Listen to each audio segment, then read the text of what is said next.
Hi, I am Citlalli López, and I'm going to talk about the Expressionism. This art movement developing in 1905 to 1933. So, what is the Expressionism? The Expressionism is the artistic style which the artist seeks to depict not objective reality, but rather the subject emotion and response to the objects and events around uh, within a person. So this movement born in Germany at the beginning of the 20th century, and also like coinciding with the French Fauvism. And they share certain characteristics like the reflection on the message, the violent colors, and the saturation of this, and the way of the the brushwork and some uh, uh, techniques. Yeah,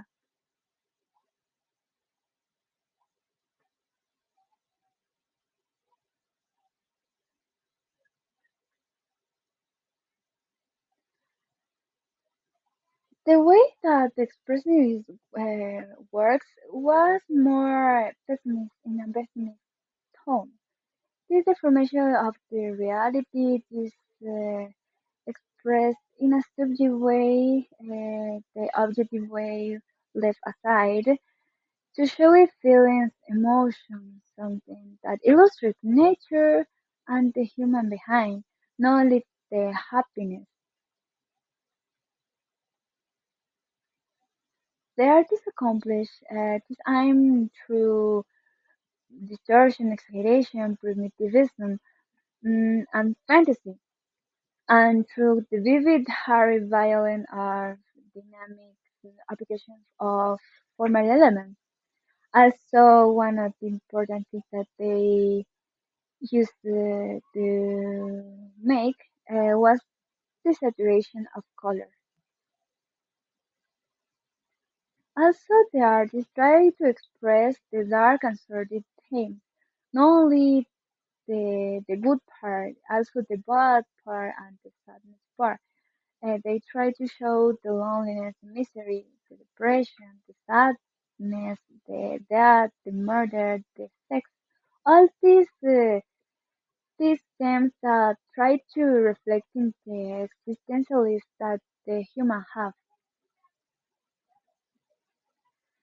German, Austria, French, and Russian artists start to work with this kind of art years before the World War One, and reminded so throughout much of the interwar period. We have four stages of the expressionism. The pre-expressionism is beginning with Munch in Norway and Ensor in Belgium. They were the first pioneers to showing the grotesque and the bizarre side of the society. The second one is the Brook in 1905 in Dresden, led by Kirchner, destroyed the old convention that the society had in that time and letting inspiration flow freely. The third one is the Blau Gate in 1911, Munich. Uh, was called creative freedom. They try to be more refined and in spiritual art to capture the sense of the reality through the purification. The fourth one and the last is Paris School. This was developed in Paris, but was the Paris between the wars. And they created heterodox, heterodox art, generally a bohemian and torture art. The main characteristic of the techniques that the expressionists use is the distorted lines, rough, rapid brushwork, having colors to depict urban street scenes. Also crowded agitated composition notable for their stability and their emotionally charged atmosphere. As you can see in this painting, the colors were really saturated, and these are really focused to show some emotions. And also you can see the way of the brush work in a rapid way. We can find different types of expressionism. One of them is the figurative expressionism that is related to the Germany and Nordic War. Its origins came from the Romantic movement in the old Germany. This kind of expressionists try to talk or try to show the sociopolitical character, and they change the natural form to the stroke and geometrics and unreconciled elements. They start to be a little bit abstract. These sisters try to the distortion of the some elements. The most important was the subjective stage. We have the abstract expressionism. Two of the most representative artists were Jason Pollock and Mark Rothko.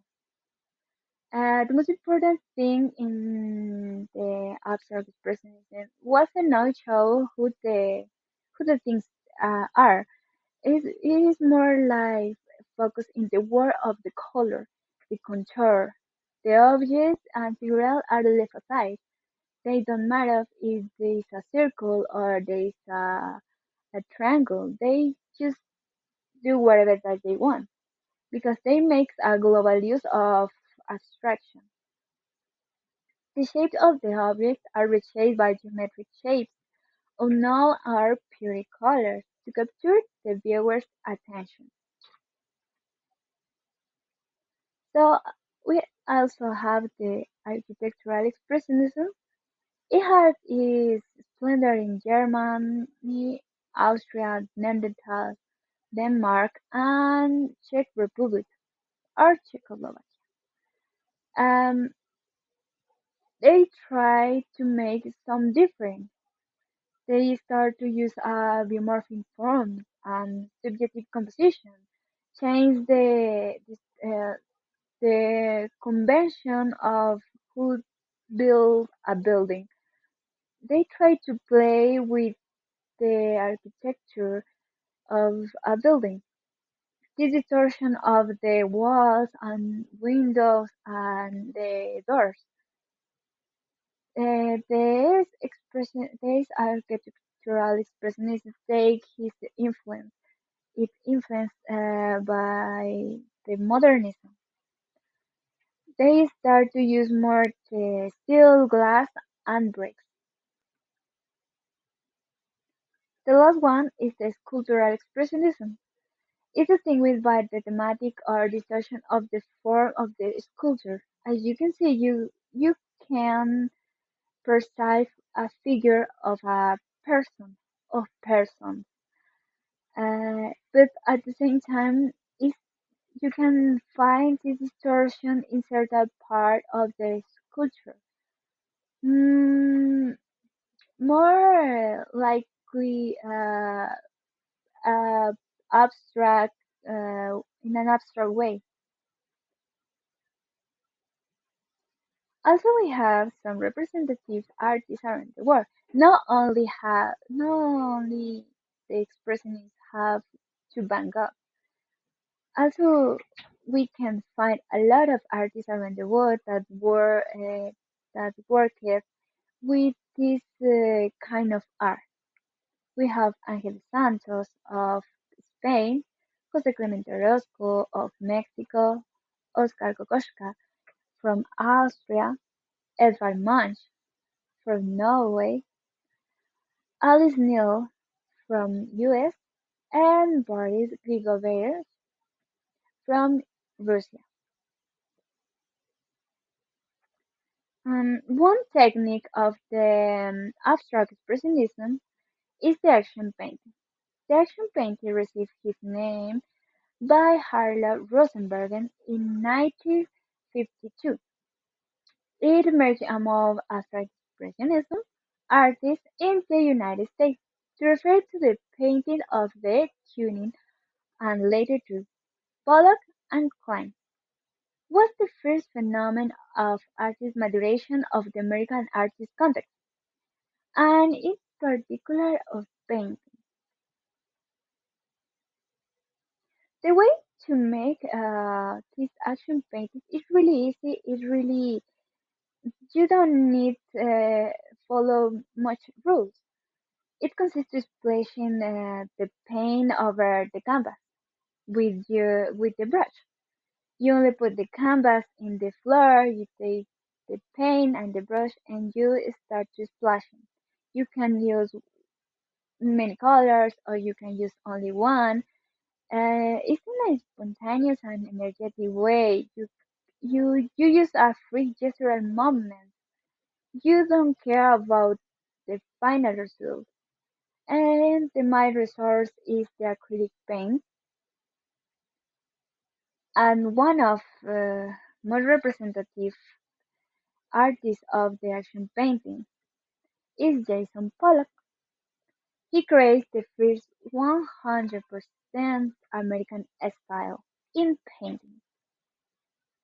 So he was the son of a farmer and spent his childhood in Wyoming, Arizona, and California. When he wanted to start studying in some academy of art, the first option was Paris, but they couldn't travel and live there. So he decided to study the art studio in New York, where he became acquainted with the painting of the Mexican muralistas and Greco. When he started to work in his art, he created the so-called dripping instead of using so-called dripping, sorry. Instead of using a cell and brushes, he placed the canvas on the floor and left the paint drip on it. Is as we saw is the action painting.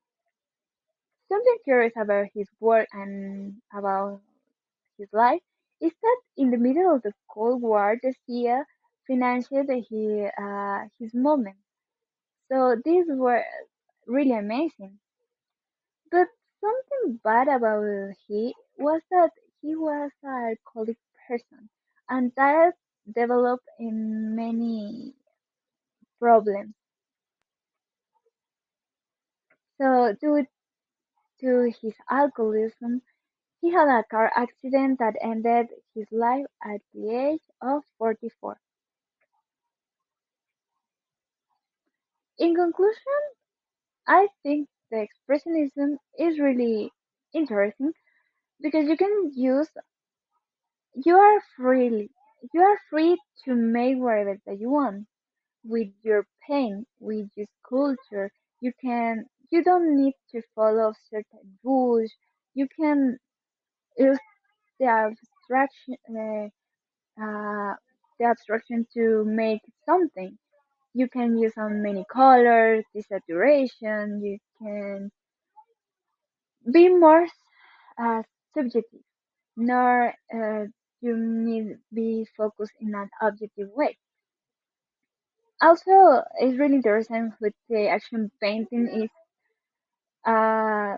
technique really famous and really curious because you only drip paint over a paper, over a canvas, over a whatever that you find, you can find and you can use, and you can say, okay, I can make action painting, or I can make abstract expressionism.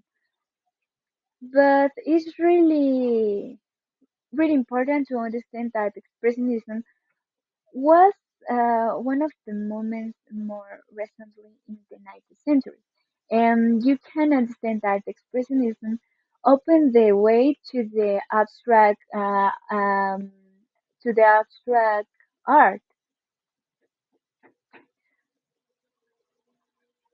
So that is all for my part, and I hope you like it and you feel more interested in this kind of movement. So thank you so much. See you.